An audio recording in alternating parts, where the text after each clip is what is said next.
Oh my goodness, here I am at Sanctuary UCC this afternoon. I want to show you what we've been up to today. We've been distributing a lot of food. Over here is the leftover Thanksgiving stuff, thanks to so much giving and generosity. And it's the Wednesday before Thanksgiving. Hold on a second while I get myself ready to finish my story for the day.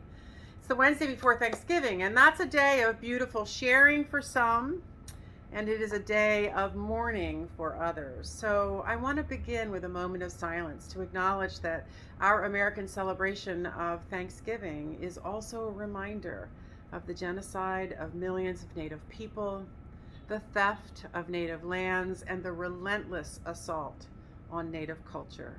So join me for a moment in that silence.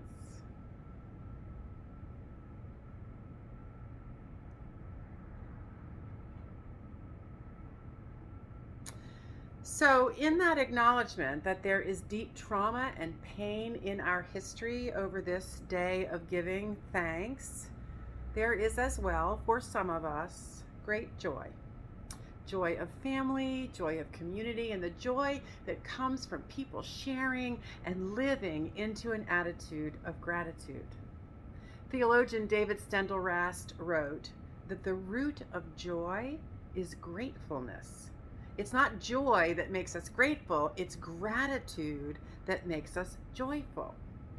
And let me tell you that despite the hard recognition of the complexity of Thanksgiving for our culture, despite the heartache that comes from facing how the pandemic has deepened and widened the caste and race based inequities of our community, my heart, and I hope yours is, still full right now.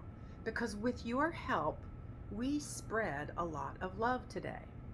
We've been able to share tons of Thanksgiving food and over 100 Stop and Shop gift cards with a bunch of our neighbors because so many of you have generously offered your time, your talent, and your treasure.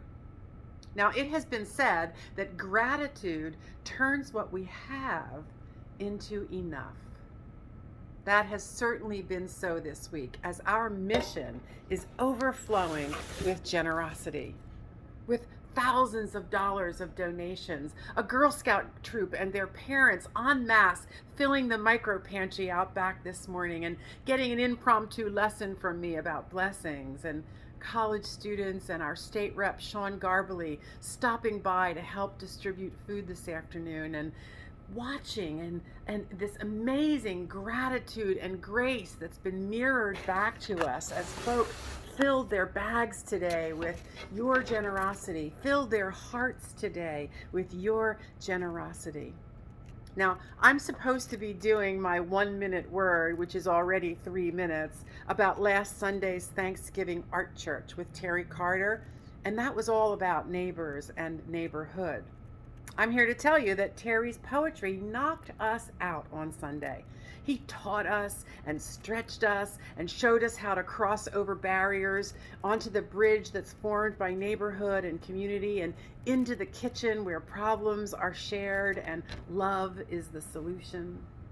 I hope you'll head over to Sanctuary UCC's Facebook page or YouTube channel and watch that amazing service. You will be stretched and blessed, I promise. But that service, it was grounded in the same thing as this room full of food. It was grounded in Jesus' lesson that the greatest commandment is to love God and your neighbor.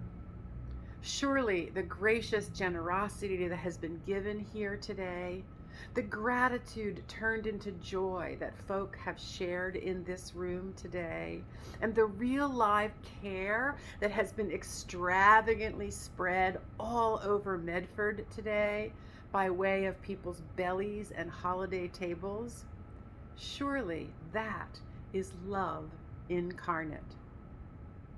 Love God, love your neighbor. What else is there to say?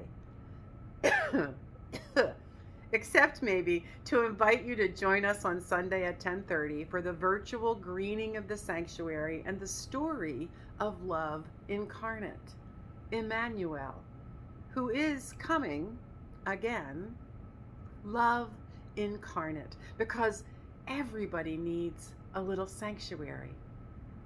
See you soon.